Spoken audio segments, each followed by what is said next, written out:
Hello, fam. I'm Alicia Ferguson. And I'm Deja Riley. And you are tuned into Dose of Duality, the podcast that dives into deep conversation, cultivating a sense of community around the state of coexistence.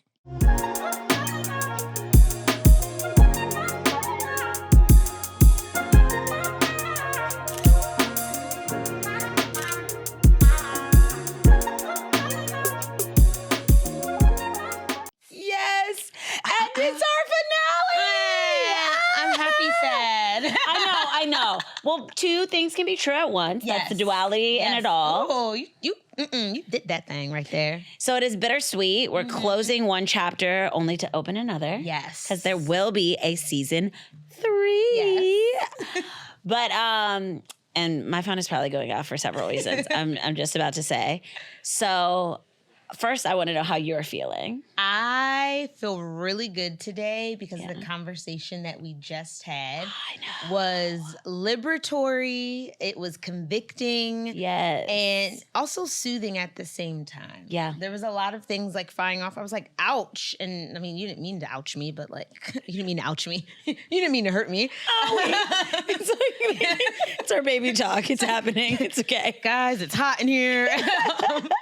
But yeah, and then the conviction piece, when you hear something for the first time, there's like something inside of you like leaps and you're just like, ooh, that connected with something, and I need to explore that later. Yeah. And then just soothing because it was dope. Yeah, that conversation was sensational. dope. It was quite the way to end a season. Yes. Like I could have not picked a better guest for our final guest. And I love that he didn't even know that he was the finale till he got here. I know. And then also the fangirl energy was so real. We were children. We were definitely like in admiration. Hi, Michelle. Yeah, I know. You said the name. Oh, I'm sorry. No spoilers. Okay, before we get to a surprise that I have for you, I wanted to say that earlier today, I went to a pottery class and I was like, I'm going to share this story. Okay, I loved it too, but I realized that I'm still working on a lot of things within myself. One of them being relinquishing control. Ooh, I knew you were going to say it. And this teacher did not want to let us be hands-on. Oh. So I went with Zuri, Pauline's daughter. Yeah. She's like a little sister to me. She's the cutest and sweetest little human. Anyways, so we were in this class and our instructor, who will remain unnamed, he was like, yeah. And so then I'm going to show you how to do this. Let me just show you. And then he would show us and do it for us. So like we got our hands dirty because we were like digging in the water and touching the clay, but he was doing each of the steps for us. So I decided that I was going to write a good afternoon email to them tomorrow. My husband and I call it that when we're about to write something nice, nasty to a business. Wait, it's a good afternoon? It's a good afternoon. Okay. That's how you started? Yep. We always started with good afternoon. I don't even care if it's the morning or the evening. I'm going to say good afternoon and then address what happened. Anyways, it just kind of rained on our experience because we were so excited to do a hands-on activity. Yeah. And he was like taking over. Like that's the point of like one of those like tactile activities. I want to get my hands dirty. And also like learning. Like this whole thing isn't to be perfect. I thought you were going to say that you were like, I needed it to look a certain way. Well, I did, but like also if it didn't look a certain way, I wanted it to be because of me. Yes. You know? Yes. So maybe he's just so like into the job where it's like you're just in the rhythm of it. Yeah. And he doesn't even realize. I don't know. All right. I don't know what happened. Hello, good afternoon. Good afternoon. Okay, good afternoon. Mm-hmm. Yep. We'll all coin that and use that. Anyways, he was not going to rain on my parade. What did you make? Or what did y'all make? We made bowls. And then we painted them. And then it's going to take 3 weeks before we can pick them up. I'll send you a picture. Please do. I will. But I have a surprise for you. Please share what we got going on. I love surprises. As adults, we don't get too many anymore, you know? I know, right? But shout out to Lululemon here because we have... Who are we right now? I know. What? The grand reveal. So these are our crew neck sweatshirts. coming to you all very, very soon. We're not going to put a date on it yet, but thing. yeah, It's like legitimizes all the. We've already been legitimate, but just like it adds that little cherry on top. It does, right? Yeah. And it's so special. So yeah. Thank you, Lululemon. Yes. So we have our own little crew next here. I'm excited too. I'm very excited. I really feel like it's going to be something that's exciting to share with our community, but also like it's gonna keep us warm and cozy. I love a good crew neck. Because we all know fall's coming already. Oh my gosh, I know. Goodness, Fall is coming. This baby is coming. Oh, but wait, if you're listening on audio, please join into YouTube so you can actually see what the crew neck looks like. Oh, yeah. We'll post about it, but like, we will. Tap in on YouTube so you can see what this bad boy looks like. Please do. Okay, so we were talking. I took some notes because I felt like I didn't want to leave anything out. So here we are. Here we are. It's the pregnancy brain. So here we go. We're going to just read the notes. So in this conversation, we touched on imaginable therapy. Yeah. We touched on... Which is like, whoa, what is that? Right. We'll learn. Listen to the episode if you want to know. We talked a little bit about our guest being an entrepreneur. Yeah.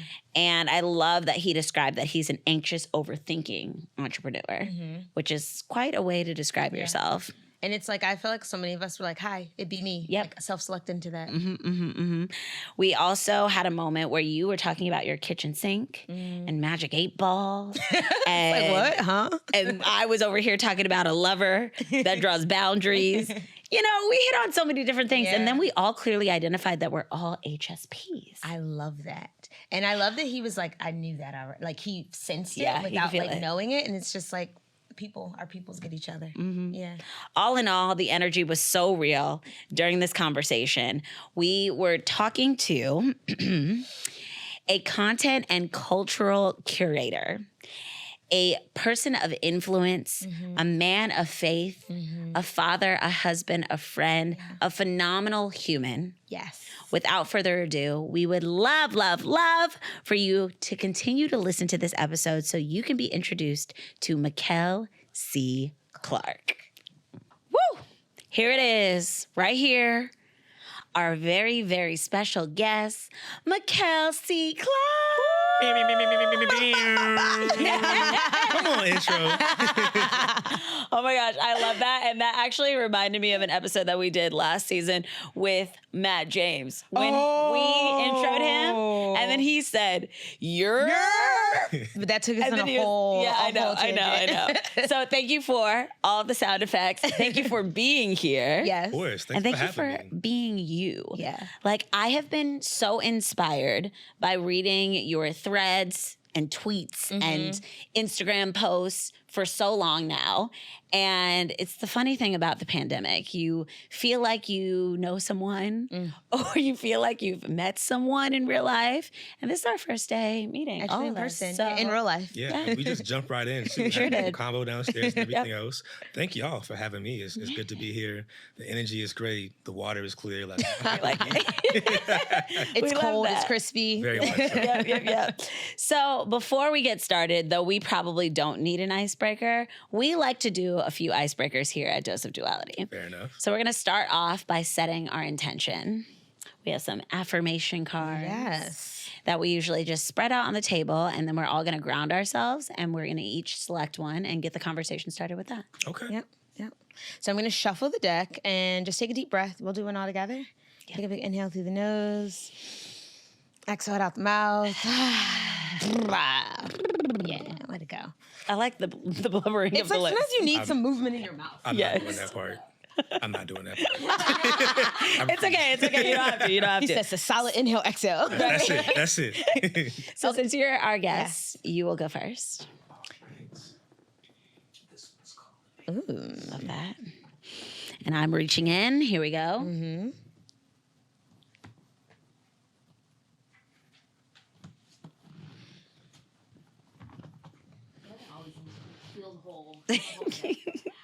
Waft. What's the energy pool today? Okay. All right. We would love for you to go first. All right. Mine says, I am perceptive. My intuition is powerful. When I am unsure, my intuition is sure. Come on, somebody. I strengthen my intuition by trusting it and responding to its impulses. I am perceptive. I like that. Anything that. specific Yeah. on that card deeply resonate with you? I am experiencing a lot of uncertainty right now, just Really? in my life in general. Okay. Entrepreneur, father, new diagnosis. I am autistic. And so everything feels uncertain, but I know what I feel in my heart and my spirit. Yeah. This feels like aligned with what I'm experiencing right now in my life. And so, yeah. I like that. I like that. I do before, I mean, I don't want to dive deep into the conversation, but I do want to like express that I felt like you were just so brave to just drop that on Instagram and share that with everybody, especially with it being something that's new for you, new that you're navigating. And I know oftentimes, like, you know, we don't always share what might seem like it is a struggle or a challenge for us. So I just want to commend you for sharing that.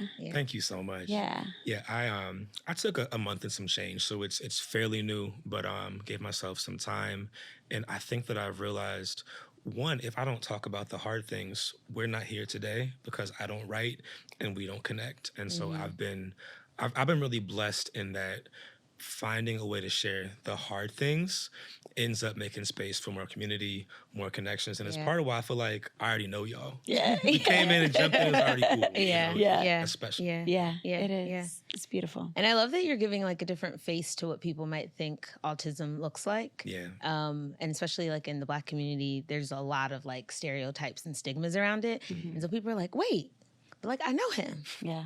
Like that's the homie. Yeah. You know? Yeah. And so it's just like opening all of our eyes to like the range and the spectrum of that. So thank you. Yeah. I appreciate it. Yeah. Thank you. Yeah. Okay, here we go. I am healthy. I honor my body and am grateful for the work it does for me. I nourish my body through self-care. I rest when I need to rest. I eat nourishing meals when I need to eat, and I exercise when I need to exercise. I am healthy. Ding, ding, ding. That's your birthday. Like, right I there. mean, basically, I don't think I need to elaborate too much on that. Everybody can see where I'm at in my journey over here. But yeah, I think that the first words, I honor my body and I'm grateful for the work it does for me, that sums it all up. Yeah. That's where I'm at right now. Yeah. Yeah. It's doing a lot over there, girl. It is. We're working. These cards, man. Okay. They're so good. I am, receptive. Okay, twin cards. Okay. I'm open to new ideas. I'm willing to try different methods, and I consider alternative viewpoints. I welcome intellectual stimulation. I am receptive. I receive this. I too am in a season of transition, and I think what's helping like ground me in this season is not going off of past experience, like just truly being open to the advice that I'm receiving and allowing it to come from different mouths that I might not necessarily expect, or even like, honestly, I was watching the Tyrone movie. Yeah. And there was like a nugget in there for me. So like allowing it to just like come from different places. Yeah. And the alternative viewpoints. I just, again, welcoming that. So, Yeah. Yeah. I love that. Yeah. Have you seen that movie yet, by the way? I haven't. It's I haven't. So good. I've heard good things about it. Oh, yeah. I'm hyped to catch up. Yeah. Yeah, when you get a chance to see it, I mean, phenomenal. Okay. And we don't want to spoil it for you, so Yeah. no spoilers over here. I kind of do, all but I won't. All right, let's kick it over to icebreaker number 2. Now, this is our rapid fire. So we are going to say a word or a phrase. Yep, shoot them off quick. Whatever comes to mind. It could be a word, a phrase. Some people do sounds. Okay. Whatever you feel, just let it roll off the Yeah. tongue. Let's get Straight it. from the gut. Yeah. Okay. Faith. Essential. Fight. If you have to. Freedom. Essential. Kids. Love. Words. Essential. Okay, we love essential. Love. Everything. Affirmation. Fuel. Opportunities. Available. The internet. Opportunities. Boop, boop. God. Did that? All knowing. Celebrate. Beautiful. Bonds. Affirming. Obedience.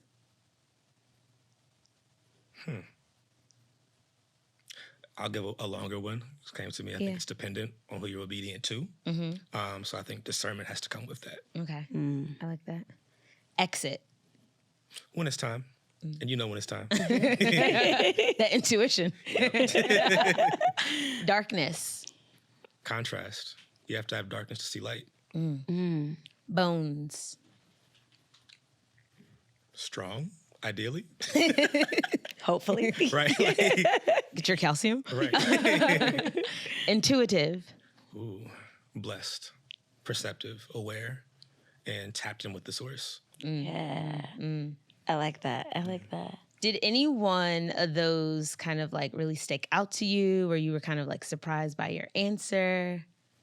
I feel like it just kind of all flowed, to be honest. I think it's interesting seeing how the cards felt like setups for the questions you asked, which just is interesting. But I don't think these things stood out. I just didn't know what to say for bones. Yeah. I mean, we all got them. We have bones. That's a fact. As we sit here on this couch, I feel like I can feel your light. I can feel your very uplifting and optimistic vibes. And one of the first questions that we had for you, as you shared with us this term that you've embraced and this concept that you've embraced, realistic optimism, we'd love for you to share what that concept is and how do you go about like embracing that in every aspect of your life. For sure. So from my perspective, realistic optimism is when you are making a choice. It's a conscious choice to say that I'm going to find the good in things. And I'm not going to lie about how I feel. I'm going to feel the full spectrum of my emotions, and I'm going to give myself space to process, to acknowledge, to have that dialogue with myself.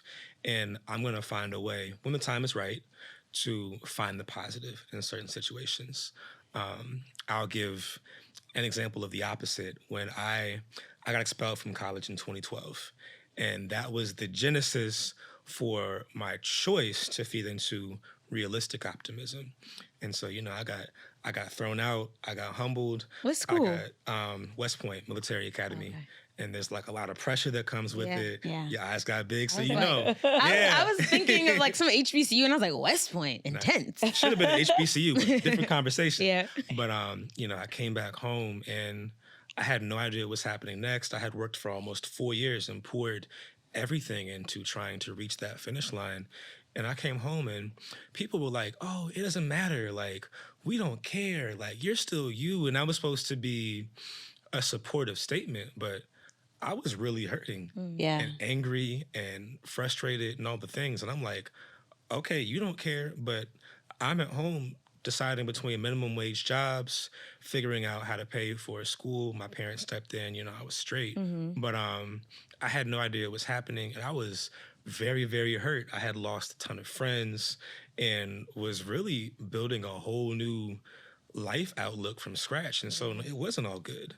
But when I kind of was able to push aside people saying that it didn't matter, it wasn't important, I could center myself in saying that it did matter and it did hurt, and I made some big mistakes. And if I could go back in time, I wouldn't do those things.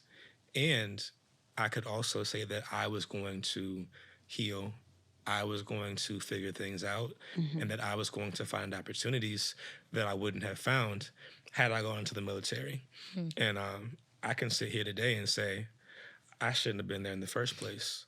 Love the institution for what it is and what it does for certain people. Yeah. But I shouldn't have been there. Yeah. And so, like, that is the full circle journey with, feeling what I feel, kind of pushing away, like, the negation of negative emotions. Yeah. And from there, finding honest and authentic optimism and positivity, and not just saying, like, oh, it's all good.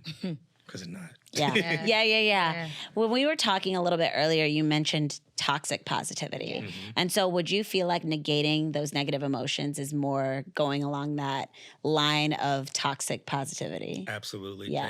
Jay said you can't hear what you never reveal. Hello. And that happened on 444, which a lot of us speculate was during one of the rockiest times for their relationship. But I don't think we're not made to ignore our emotions. Yeah. And science shows that when we don't, we feel it in our bodies. It comes out in how we talk to people. It affects our outlook. It affects how we show up in every room that we walk into. Yeah. And so I will always encourage people to like give voice to the real feelings, the uncomfortable feelings, the inconvenient truths. And like that is the foundation upon which you can kind of build the confidence, the optimism. But if you got a shaky foundation, because you're lying to yourself, you know when you're lying to yourself. I still know when I'm lying to myself now. I try to get to it more quickly, but you can't build on a shaky foundation. Yeah. What do you think helped you get to that? Because, or like coming to that like part of authentic truth and like living like in light of that? Because what you said was your family and your community were kind of like, we still love you, like it's all good. So like they want to support and they don't know that can lean into toxic positivity. So it sounds like that might have been something you were used to, but then you had to like go out and seek something different or like change your mindset around that. I think a couple of things happened. I mean, I had a lot of time to think because I was back home in the bedroom that I grew up in at the age of 22. And I really started just to think about all the things that I had been lying to myself about things that I didn't enjoy, things that felt out of alignment. And so I came to a point where I couldn't afford to hold my emotions in anymore. And I knew that I had already hurt myself, and I was a very, very angry person. I was not communicative. I didn't have a writing practice. I wasn't doing anything with my emotions, and it was really, really hurting me. And so I had no other choice. I've been a highly sensitive person for my entire life and didn't even have the words for it until I got to be 25. Black men get hardened. I don't care where you are. We get hardened for a number of reasons well before we turn 18 and leave the crib for the first time. And so to go back and to tap back into a more emotionally honest version of myself is what allowed me to find all the friends that I have now, to build deeper connections with family and people who can meet me where I'm at. And support me where I'm at instead of, kind of feeding into the like, nah, dog, you're going to be all right. Yeah. You speak of community in that. And what I hear is there was a shift at some point in the social circles that you were placing yourself in. So for me, I want to know, like, when did the light bulb go off? What did you notice all around you? And how did you shift your environment and your atmosphere to make it more supportive for what you needed? Yeah. You ever see them stadium lights where it's like the lights kind of come on gradually? Yeah. Like a football field. Yeah. It was a bunch of little lights. Okay. It happened on couches in Charlottesville. I went to UVA for a summer, and my best friend Mag from back home, he's like, I got a room. I'm like, bet, we in there. I went to UVA for one summer, didn't graduate. But we had these late night conversations about just life. It was my first time not being either at my parents' house or at a military institution, which is even more restrictive. And so having those honest conversations, that just kind of happened casually, and just acknowledging like, nah, I'm not entirely okay. And I think part of why I'm wilding out right now in certain ways is because I'm not. And I'm healing, and I'm angry, and I feel these intense emotions with certain people. More light bulbs came on when I had a break between UVA, and then I finished school at VCU in Richmond. Okay. And then I went back home to my parents' house. Full circle. Yeah. And when I walk in my parents' house, I feel like I'm still living in my parents' house, like I'm 17 or 16. Yeah. And so to have all the experience and the anger and the frustration, but to be in that space, it forced some lights on. I had to have some really uncomfortable conversations with people that, you grow up with reverence for your parents, which you should. They bring you into this world. You stand on their shoulders. And because of me being on their shoulders, I have different perspective. Yeah. And at times, my parents were trying to protect me. I gotten expelled. They were trying to figure out, like, if I'd be okay, and just what is strict and what is overbearing and what is, like, protective when I'm, like, in a mode of crisis. And so we had some hard conversations.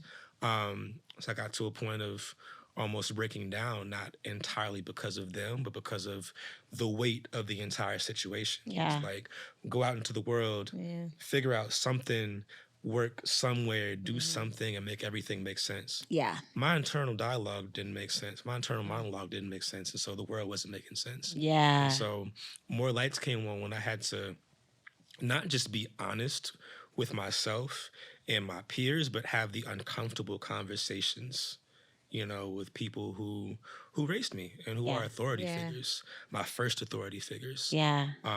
I would finally say I could go on with this for a while, but I think a lot more lights came on, when I was after 25, between 25 and 30, when you're 22, 25, 27, I was in DC. I threw parties. I was outside. Yeah. Right? All Right. Like, all the way outside. And so then I met Duanisha. That is my wife. We've been together since 2017.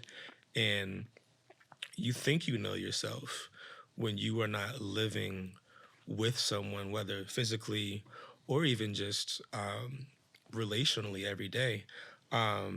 There's certain things that just can't slide every day. You're not getting the same passes. You have to kind of reckon more with how you show up consistently and how it might impact somebody else. Yeah. And so meeting her, light bulbs came on. Yeah. Discussing differing timelines about when to commit, when to be monogamous, when to get engaged, when to get married. Light bulbs, light bulbs. Reckoning with the moments when, I've been an entrepreneur for the majority of my adult career since leaving West Point. It's a privilege. There's some luck. There's opportunity. There's a lot of cool things. Duanisha been 6 figures, healthy, balling out, at 9 to 5 work for quite some time too. Yeah. And so when I'm down, I gotta sit with the insecurity.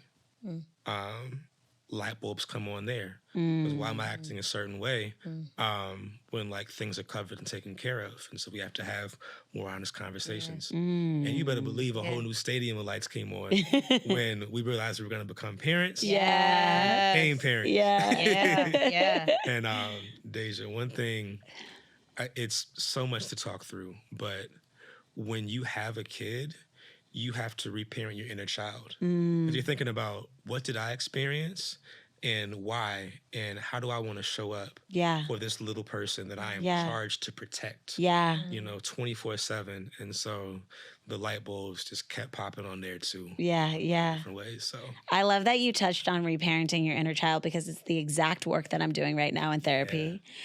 And it is some of the most difficult and challenging and sometimes overwhelming work that I've ever done in my entire life. I've had moments where I'm just like, I need a day of recovery after therapy, just to sit and do nothing, because I feel like all of these past experiences and memories and trauma is rising to the surface. And I'm like, that was a lot. That was too much. And the urge to want to stuff it back down, but it's already come up. So it's I got to face it. And I've had some really uncomfortable conversations with my parents, with other family members, my siblings. I've drawn some very firm boundaries, and that's been difficult. I feel like one of the most difficult places to draw boundaries is with your family. At least it has been for me. for sure. And so as I think about how I want to raise this little one and how I want to just be the best version of myself at all times and be a great example for him, I know that I have to do the work first and foremost. And so, that's been a journey already. And I know there's still more to journey ahead into, but man, oh man. Man, oh man. That's all I can say. Yeah. Man, oh man. I did imaginal therapy during Ada's first year of life, which also revisits your past, and you have to walk Can you back explain through what that certain is? Yeah. memories. Touch on that. I want to make sure I give it justice as best I can. Imaginal therapy, in my words, is when you revisit certain traumatic experiences and you talk about how you felt and you revisit those emotions and you think about things, but from an adult standpoint.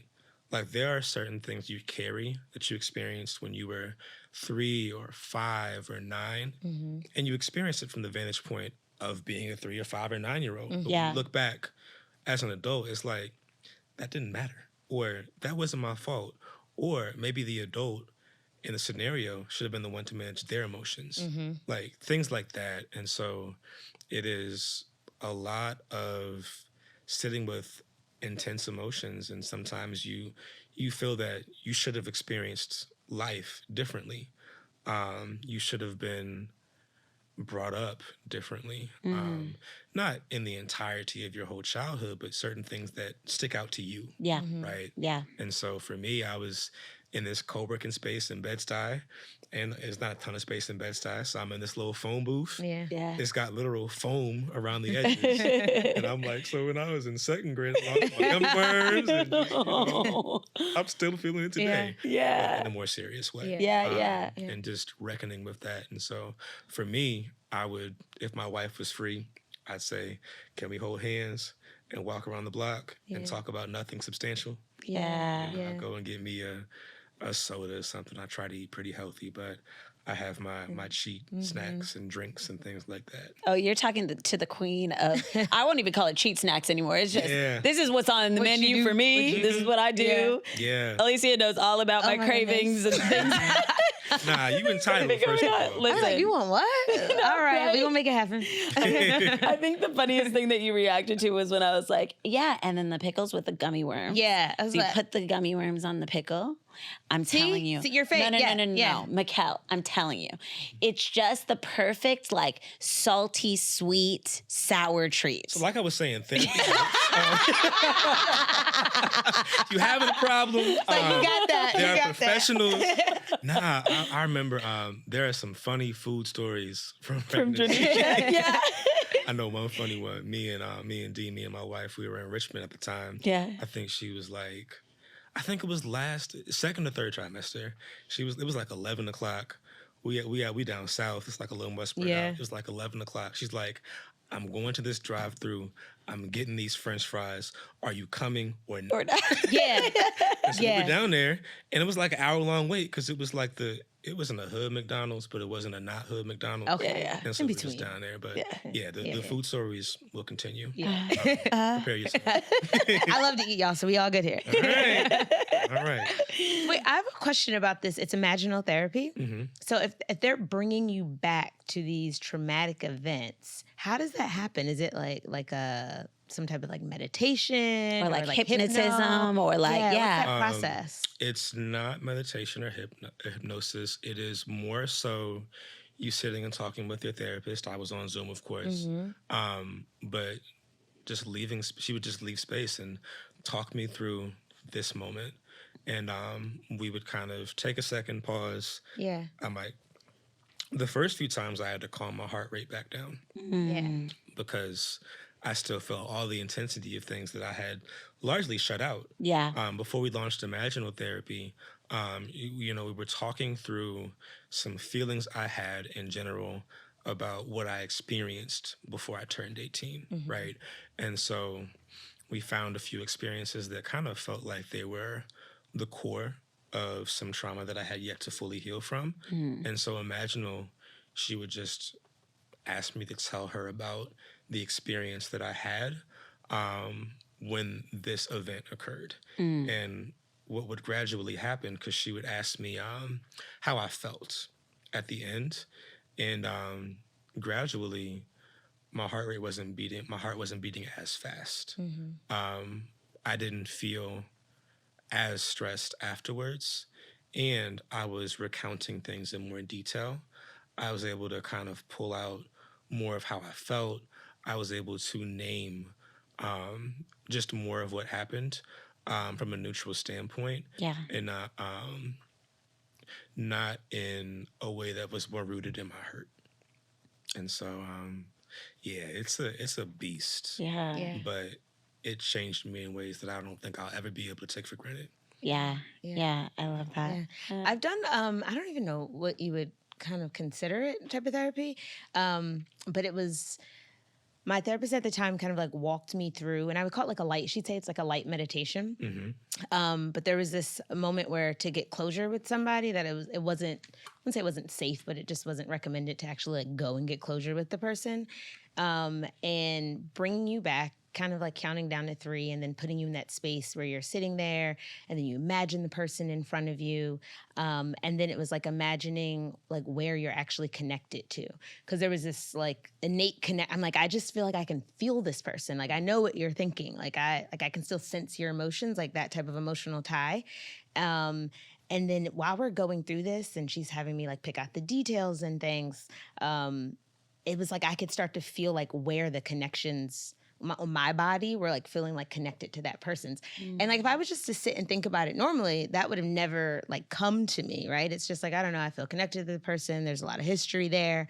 And then in that process, it was like, say what you want to say to this person, right? Like communicate everything that you need to get out and then take a moment and let them communicate what they need to you.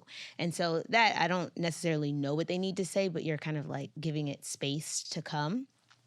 I think that was the most powerful thing ever. Like, and it just made me feel like they're like, I didn't know. Like I tried. And I was like, oh, I really think that's what it was. Like you really did try. Like you didn't know. Like you were doing the best you can like at that time. And then at the end of all this, again, like you could feel, and for me, it was it felt like something was connecting like here, like in the center of the foreheads. And then I could feel things on like my arms connecting to their arms. If I'm being real, y'all, this might be a little too much, but it felt almost like a sci-fi, like not to be funny, but that's what it was like giving me. And it wasn't like literally the person, but it was like the energy of the person is what I could like visualize, but it didn't physically necessarily look like them.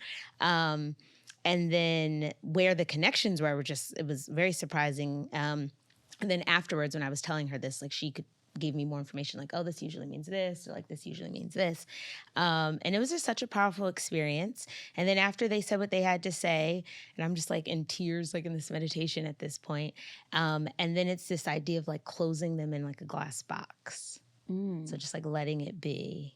And then you kind of like, And that's the closure piece. yeah. And I forgot the part. You essentially like imagine yourself like removing, Detaching. Yeah, removing the pieces, and then you put them in like this box, and it's a like a love and light type of thing. Like I'm wishing you well, like you know. See you next lifetime, Erykah Badu. Yeah. Peace and light. But I was interested. And like what yours like sounded like, because when they bring you back to like such a traumatic event or such like a moment like that, sometimes in your just conscious brain, it's hard to go back and get those details. And so that meditation gave me access to like feelings and just like moments, and even just thinking about what that person would say, like me not coming at it from a hateful place or anger, like I ain't care about you, no way. Like it wasn't that. It was like I could see it from their perspective in that moment, and it was like, oh, you just didn't know. Like that was the space that you were in at the time, and it was beautiful. Man, I gotta. She's your therapist. I said she's dope. She dope. Shout out to our therapist. Yeah, shout out to our therapist. You know? Yeah. You know? For getting us this far. Yeah. Okay, so we talked a little bit about realistic optimism. And I know that we kind of wanted to talk about how that's incorporated into your everyday lifestyle, the principles that you use, and like your work life even, you know, like as an entrepreneur, like how do you approach realistic optimism? And then also you put that out there into the world. It's very present, I think, in your work too. So like maybe talk to us a little bit about developing what those principles are so maybe other people can lean into. For sure. So just kind of speaking to the principles that guide me throughout my life. Yeah, I love that. I think to start, I really do my best to focus more on picking myself back up when I've fallen than dwelling on the mistakes that I've made and things like that. I am an anxious, overthinking, autistic entrepreneur who is a husband and a father. And so the opportunities to realize where I fucked up at throughout my day, throughout any day, are boundless. Right now, even just with the work that I do, the markets are crazy right now. People are not looking for Black writers and curators and content creators the way they were in 2020. Yeah. And so there are so many more opportunities to read into what I'm doing and almost get caught in paralysis. And as somebody who is extremely sensitive and just feels, I feel like I feel everything sometimes. You identify as the HSP? I do. I do. Shout out to So do we. HSPs. So do we. Yeah, I feel it. I feel it. Yeah. There are so many opportunities that I have to be paralyzed and to not get anything done, to not share anything with anybody for a week, to not put any more content up, to not send any more pitches. But I've gotten myself to a space where I'm a lot more quick to say, okay, this is hard. I'm going to drink my soda, watch my YouTube. I'm going to watch Wild 'N Out for half an hour. I'm going to call my wife or spend time with Ada. Yeah. And then I'm going to get back to it. Yeah. So allowing myself just to totally disconnect, to feel what I feel, to be, again, frustrated, sad, upset, whatever else, and then to move forward. Yeah. And I think when I move forward, that kind of leads into another life principle that I picked up from James Clear, who everybody on every podcast talks about at some point with Atomic Habits, where he says that, and I love how he laid it out, that every action you take is a vote for the type of person you're going to become. And so it's like, I don't need a perfect day or a perfect week. Presidents get elected to office with like 49% sometimes. You know? It is just about doing the best with the opportunities that I have right now and allowing what I circle back to, what I recommit to, and what I care enough to bring myself back to shape who I am and who I show up as. And so that's really affirming.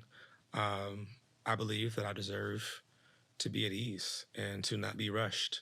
I believe that when I rush myself into a situation or to respond to something, I don't show up how I want to show up.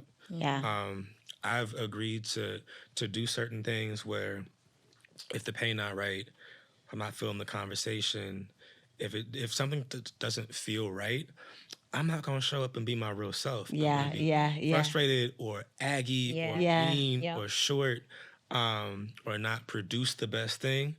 That's not helping anybody. You know, and so when I give myself the space to just figure out what I need, figure out what's real, and like choose my response, not let my impulses respond for me, then I can show up better and everybody wins. You know. I feel that. I feel I love that. that you said choose your response, because that takes a lot of self-awareness. Because it's easy to just fly off emotions, and a lot of times it's like, but I'm feeling, this is just how I feel, and it's like, no, that's all well and good. And like, give your space to feel that, and then take that pause and choose how you want to like continue to show up. And that whole vote piece, I love that. When you were talking about choice, I was thinking that comes from a place of emotional maturity. And until you have that emotional intelligence even to be mature enough to choose, you just react. You just react, and it's like these sporadic emotions that just come out, and like, you can always tell when you're dealing with someone like that. But I think that because of all the experience that you've gathered and the wisdom that you've gathered along the way, you've come to that emotionally mature place to where you can choose, because it's not always a choice for everyone. You got to do the work first. And to be clear, I'm new here. I'm still like, I am. You just pulled up on the block. I'm like 1.5 feet in. I'm still like filming it out. Like, oh, this is nice. I could have done this 2 years ago. And so I still have plenty of days where I don't show up like that, but I know what feels better and what feels right. And it gives you more ownership. Like going back to that voting piece, it's like, no, really, it's up to me how I want to show up. Like if I want to live in light of who I say I'm supposed to be, it's like you can take one step to do that today, or you cannot do it. Honestly, as you said it, I felt like convicted, and I was like, ugh. I love All it. right. I love it. One new convert. Well, you're sitting here with us, Michelle, and dropping so many gems. And we have had the experience of reading so many gems that you drop on all of the world. And so we had a few that we picked out that we want to just tap into and kind of see where your head was at and like where you're coming from. And we'll just go deeper with each of them. So the behind the scenes, the writer's corner. You know? Yes, Like when I I wrote love this, this. I was sitting in a hotel lobby. I was drinking some Dom Perrier, wearing some linen slacks, and this idea just came to me. Eureka. Eureka! Wow, that's. I know, we haven't so had that in a long 90s. time, right? It I know. is. I'm giving my age away. I was born in It gives 88. Nickelodeon. It gives does, Nickelodeon right? vibes. Mhm. Corny mom, Yes. corny mom. Yeah. It's okay, you know? I am becoming. I respect the dad jokes popping off over here. It's hard to avoid it. I love y'all. Okay, so the first one we have is, and do you remember when you wrote it too? Maybe it's not that you need other people to see your vision. Maybe you need to stop letting other people into a two-way conversation between you and God. Yeah. That hit. Yeah. That was a reflection from, I mean, just a big part of my life kind of coming up. And I looked back on, I've been some sort of writer and creative entrepreneur since I was 19. I'm 33. I'm old. I'm old-ish. Yeah. I'm also oldish. Yes. She is also oldish. We're there. I feel like I can look back now and see how many people I allowed to assert their feelings and their fears and their limitations on me to the point that I was listening to them more than my own conviction. And I don't want to be the average of the opinions of everybody that I come into contact with. Yeah. It just don't make, I'm not meant to just kind of be the middle of the road type person. Yeah. One, we can't afford to. There's just no way. And two, I was given this specific set of experiences, gifts, and beliefs so that I could show up with my gifts that I've been given to bless people in certain ways. Yeah. And so, like, if God gave me that, why am I waiting for other people to believe in what I have yet to build when I could just go build it? Yeah. And so that has been something that I've been really pushing myself to lean into more as somebody who is anxious and who oftentimes does still instinctively seek approval. Yeah. It feels good when y'all say yeah and like nod your head. Yeah. It feels good when I get, a good response on social media, when I pitch for the first time and I get a yes the first time, right? But we all know that is not how things work all the time. There are so many things that are worth the effort we're gonna have to push for in more than one way, time and time again. Yeah. Y'all didn't get this beautiful studio, all these different things and everything else by just walking in here and saying, hey, we got a podcast. Yeah. Yeah. Have diligence and effort and pursuit and everything else. And so that is something that I'm still like pushing myself to hold on to as a deeply anxious person. Yeah. Yeah. I feel that. And when you said that, actually, when you were talking about, other people's like opinions, and the next one that we're going to go to, I think, is that. You feel me. But as you were touching on that, I remembered a very specific time where like I think it was creating a new project, and I was talking to my life coach about it, and I was throwing out all these ideas and then all these what ifs behind each idea. And she said, well, which one of those voices is yours?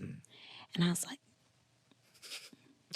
run it back. And when she said that to me, like a light bulb went off in my head, and I was like, actually, I'm thinking about what everyone else is going to feel or think about this idea, and I'm not staying in the creative energy and the creative flow that I need to in order to get this idea off the ground, in order for me to really take off. And so when she said that to me, I never forgot it. It lives in my mind rent-free, and I say it to myself every time I'm in creation mode.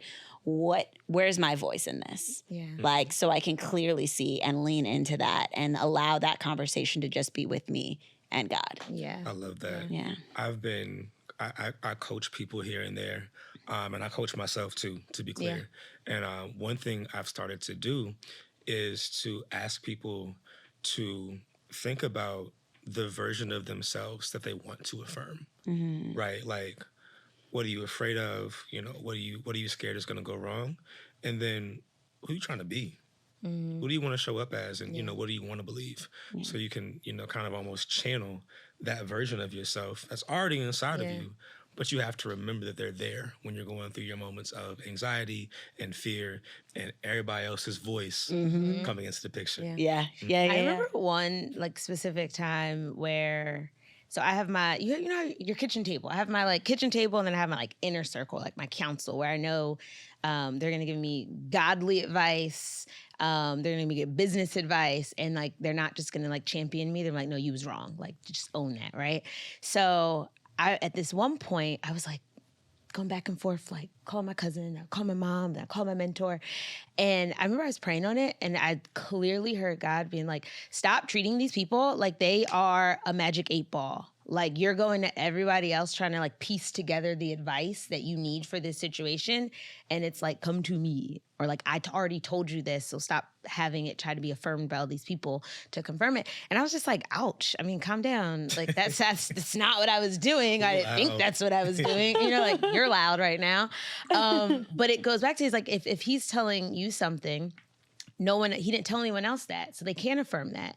And then also it's like our path is our path, and so it hasn't been created yet. So like I'm trying to ask somebody like, should I do this or should I do this? They don't know because it hasn't been done. Like you got to do it first, and then someone else can like look at what you're doing.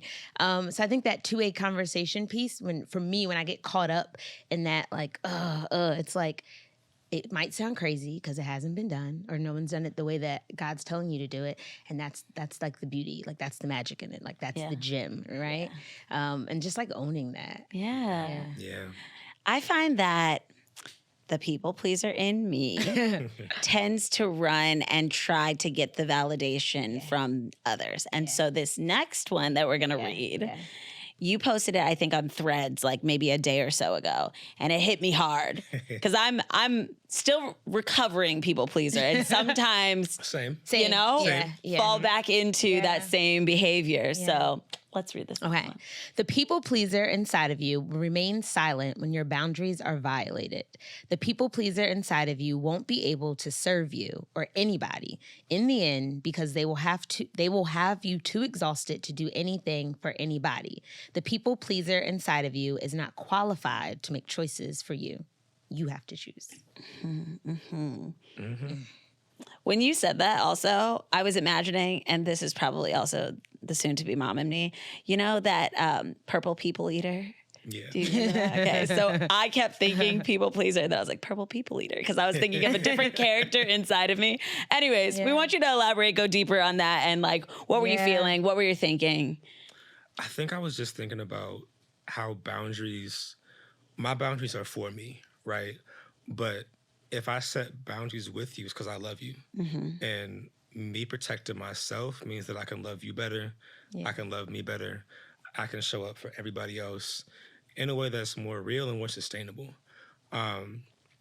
Like, I feel like this is I could go in like a bunch of metaphors. You know, you can't pour from an empty cup. Like, it's cliche, but it's true.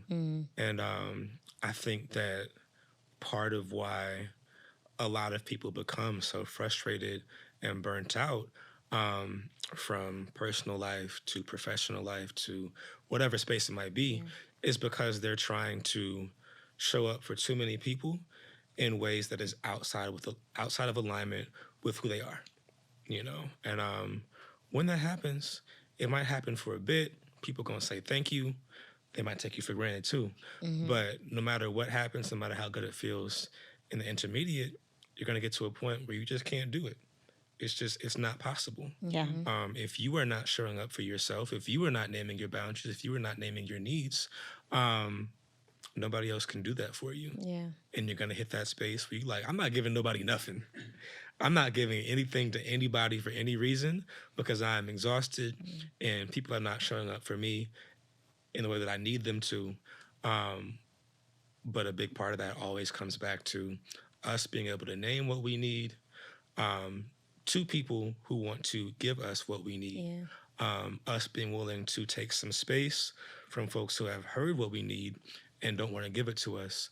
And then choosing to be around folks who are in alignment with how we show up, who are willing to pour back into us, we pour into them, and vice versa. Yeah. And so, it's a sustainable ecosystem. We can't all give everything to everybody. We're gonna be on this couch and be asleep. Yeah. It's so true. So I love what you said at the very beginning of boundaries going hand in hand with love, because when I first started drawing boundaries, I thought it was mean. I thought I was being too aggressive. I thought that people were going to think that I was acting brand new and all of the above, right? And then I read this incredible quote that is a life-changing quote for me by Prentice Hemphill. And she said, "Boundaries are the distance in which I can love you and me simultaneously." And I said, yes, yes, yes, yes, yes.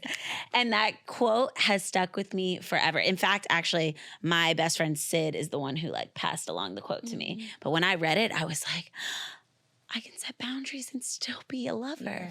This is life-changing for me. I'm not a villain. I'm not, right? I don't have to be the villain in anybody's story. I can still be full of love, so full of light, full of joy, and draw boundaries and advocate for myself and stand up for myself. So, yeah. I love that quote too. Yeah, That's right? really powerful. So good. I love the fact though that the work starts with us. So we have to understand what we want and what we need first. And so you actually have to sit in that silence or just take some time to understand who you are in the season, because it changes, and then be able to communicate that. Because there's a part sometimes where I might not have the language for it, but it just feels off. And I'm I don't know, I'm just not feeling this. And it's well, that's not fair, because they don't, if you don't know, then they don't know. And then there's the expectation isn't met because there's mis-expectations there. Yeah. And so I like that the work starts here first, and then you can kind of invite your community into the new space and boundaries that you're creating. Yeah. And I feel like being able to get to a space where you're no longer shaming yourself for what you feel is so powerful. Yeah. Because I'll speak for myself. Yeah. I would kind of halfway interrogate my emotions and convince myself of the more palatable lie as opposed to the uncomfortable truth. Yeah. So, I'm halfway expressing things oh, I don't like that. Yeah. It's just nothing for anyone. Period. And it's elaborate. Just getting more clear on it and being able to name it for what it is. Yeah. And accepting that we all have emotions that are gonna feel weird and inconvenient, and people might judge us for them. Yeah. But you can't change what you feel in real time. Yeah. Yeah. Yeah. And people pleasing is so I had an experience over this weekend, being back in New York, and it was hurtful. And it's I'm a recovering people pleaser, and you always want to create spaces where people feel safe and they feel loved, and it's whatever I got, you're more than welcome to use it and take from, and hoping that the relationships are cyclical.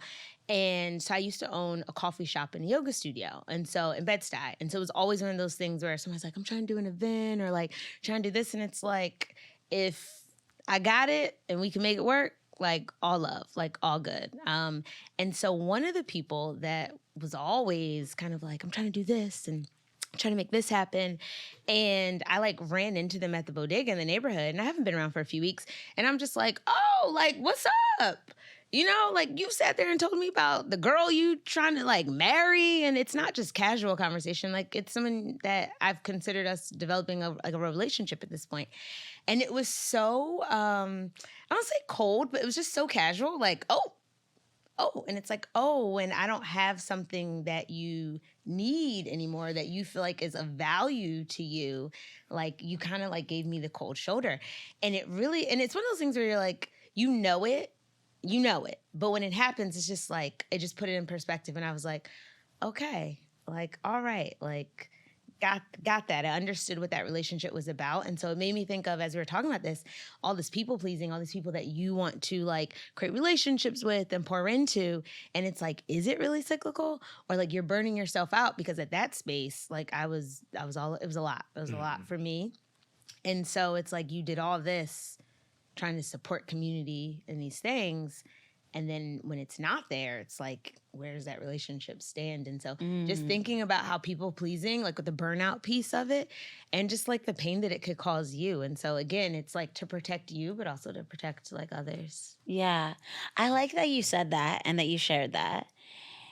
And when I was thinking of And I hope you listen and know who you are. That's She all I said- have to say. She said, this is for you. No, I love that you said that and shared that, because as a recovering people pleaser, I feel like I've been in a handful of scenarios that are similar. And what I started to do for myself was, what is the story I'm telling myself about this interaction or this relationship?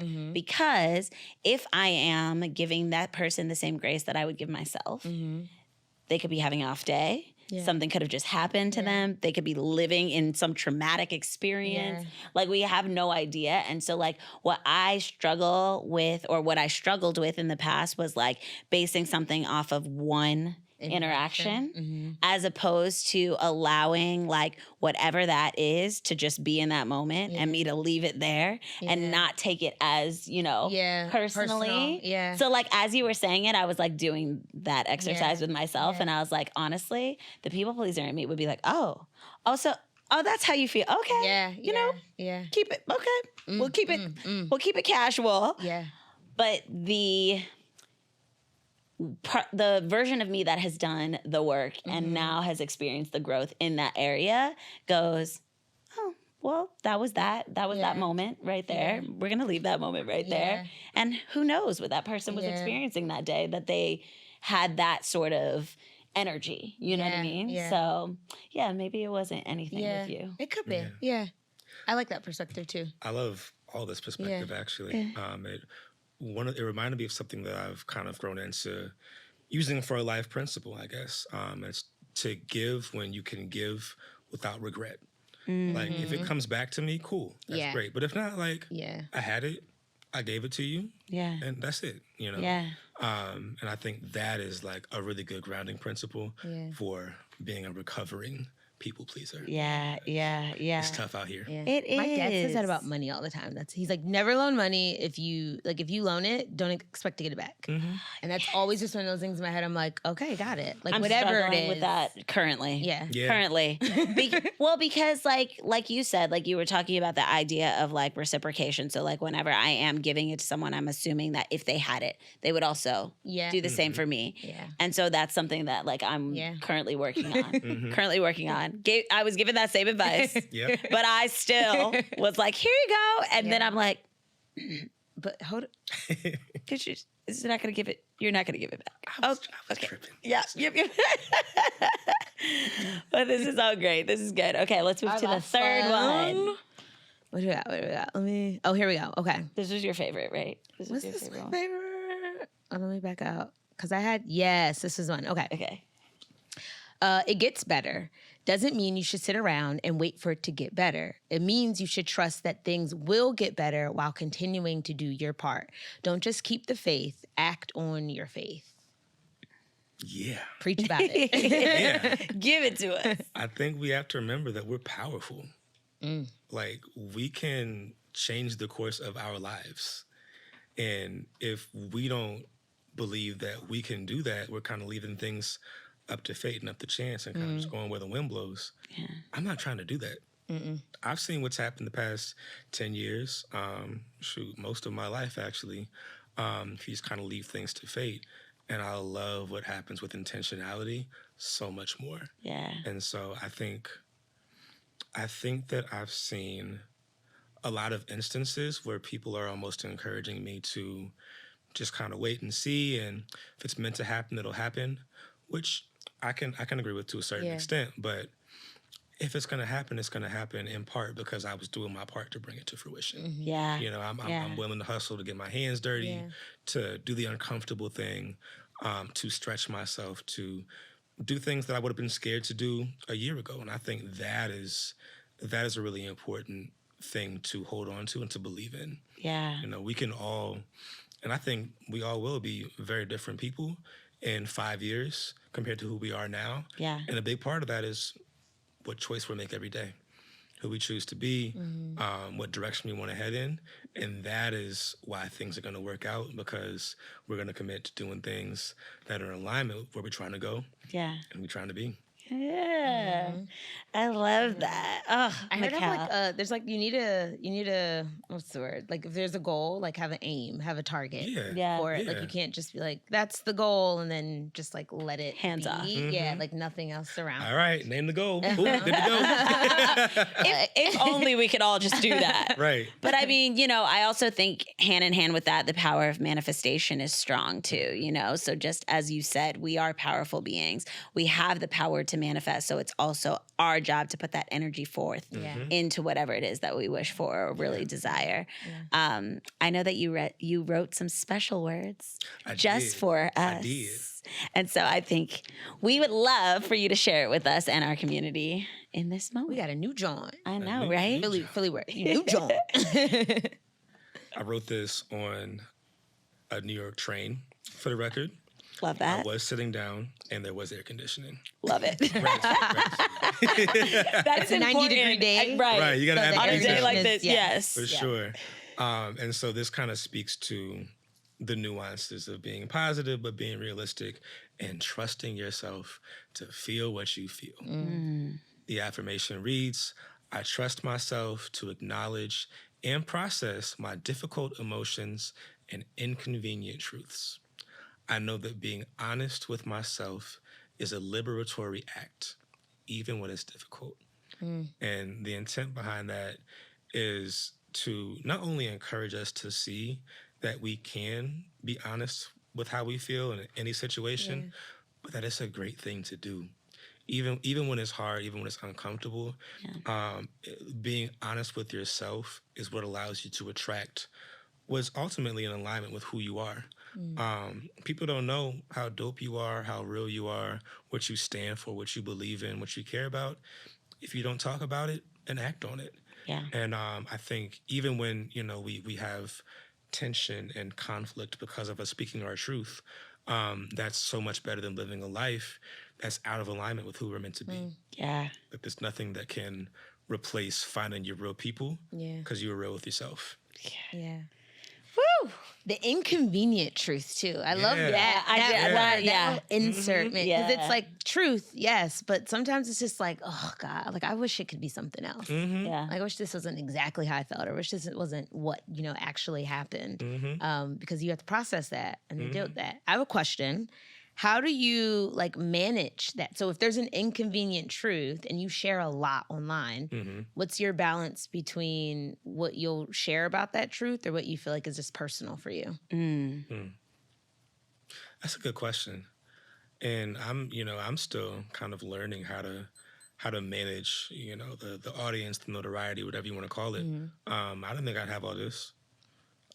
You popping out here. In these streets, okay? Yes. Look, I'm new here, but I think that an advantage of being an overthinker, if I'm being real, or somebody who has, when I got expelled, I felt a lot of pain and a lot of frustration because people who I thought were friends were willing to go off and tell everybody my business. And so I have learned that I don't tell many people, if any people, except for my wife, maybe my parents, I don't tell anybody else about things that I'm not comfortable with the whole world knowing. It was closer to 2 months, I think, talking about my diagnosis. I didn't write through a lot of the more uncomfortable emotions that I felt about my expulsion, about the broke days of being a full-time entrepreneur. There's still some things about parenting I'm just not going to talk about. Yeah. It's not y'all business. Yeah.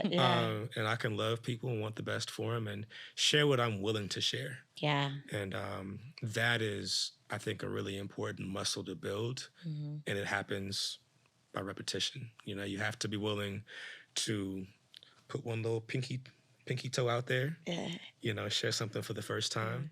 Let folks in a little bit and just decide, oh, that felt good. That felt freeing. Yeah. Because I shared this, now I'm having new conversations. And, on the flip side, to say like, I didn't like those responses that I got. And I almost cussed, or I did cuss them out. Or, whatever direction it goes in. Yeah.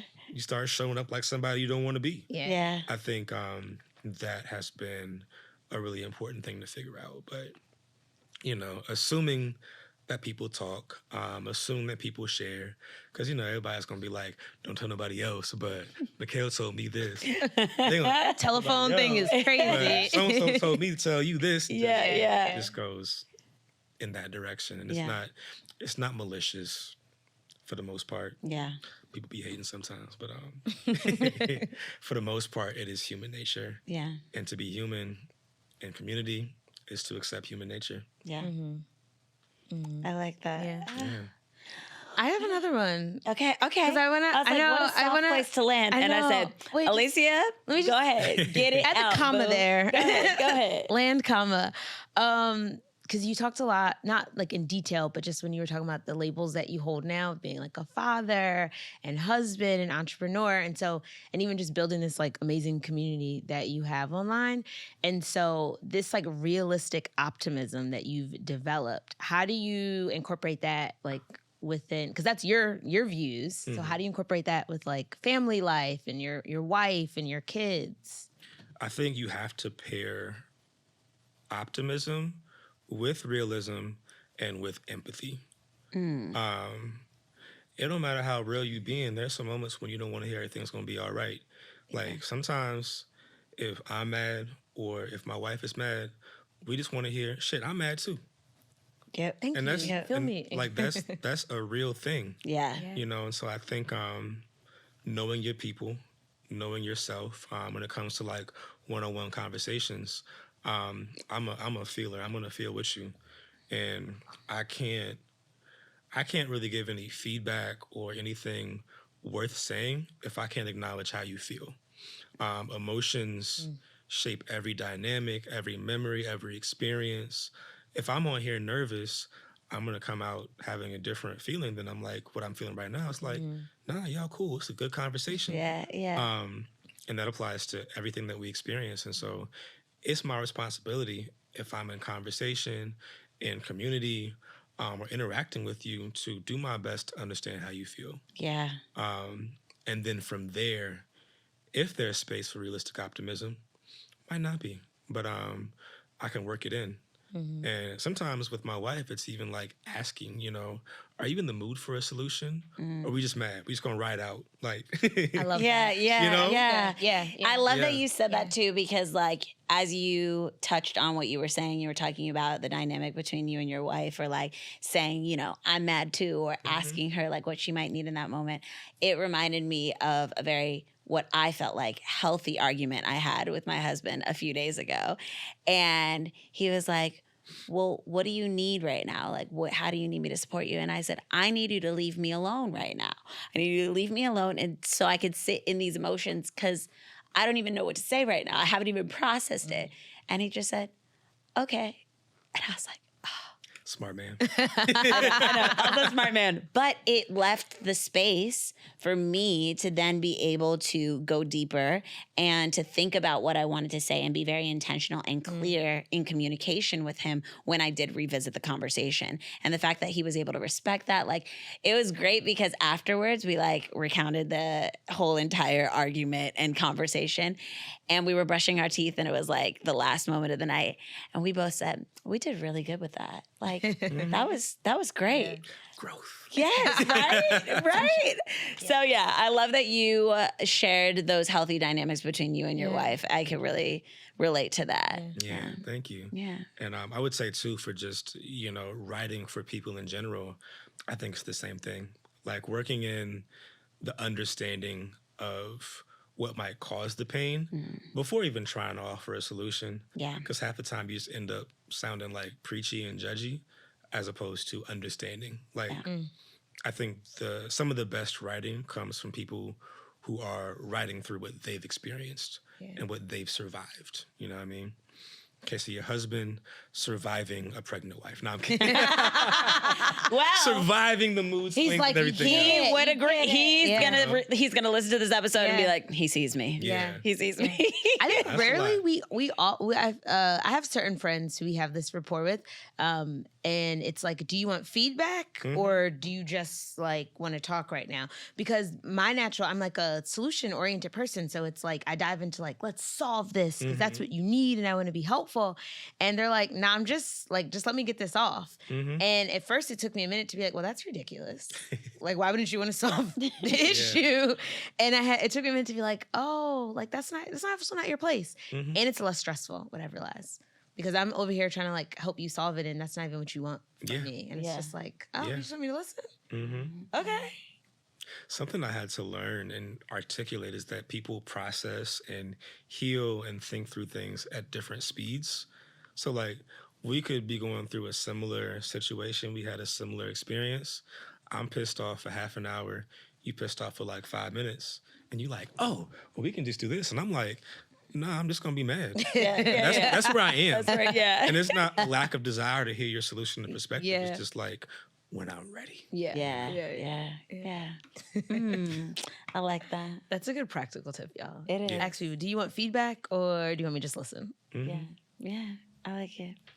Is that our soft place? I think that's a beautiful Is that our place soft place to It's a land? beautiful place to land. Coming in for a soft landing here. Michell, is there anything else you'd love to share with our community? Tell them maybe where to find you or just other ways to connect with New you. things coming up if you want to share. Yeah. I just want to share how dope y'all are. Aw, thank you. This is a really good conversation. Like it felt you. natural. There was nothing felt forced. It felt real. It was honest, and I appreciate that. Yeah. So I love that. As for me, I'm pretty much everywhere at MichellClark. I made eye contact. Now you have to follow me. I love it. But yeah, I'm putting the book out in the near future. Hype for that. Launching a clothing apparel brand. Ooh, that's why with you a bit of were a the movement details behind on Wolf's shirt. You were like, you've been doing your research recently. Yeah. Okay, I see you. I see you. So look out for that.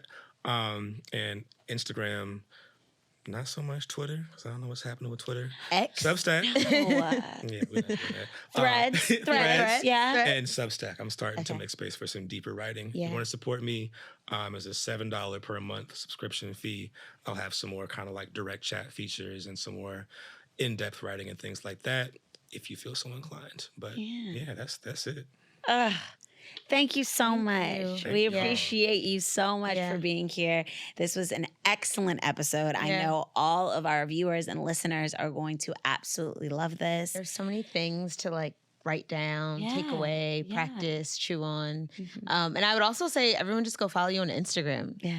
Good starting point. Yeah, it's a starting point. Yeah. Starting point. There's just so many little nuggets to just help you inspire you throughout the day. So I love it. I'm always kind of like glancing over to be like, okay, all right. I'm not alone out here. Thank you both so much. Yeah. Thank you. With that said, Yes. do we tie our bow? We'll tie the bow. This has been your weekly dose of duality. I'm Alicia Ferguson. And I'm Deja Riley. And we can't wait to see y'all next time. Yes, we love you. Mwah, mwah, mwah. If you have enjoyed this episode of Dose of Duality, please do us a favor. Like, share with the homie, and subscribe. We love hearing your feedback, and trust us, we respond to like everything. Sure do. And don't forget to rate and review this podcast. Come back again next week for another dose of duality.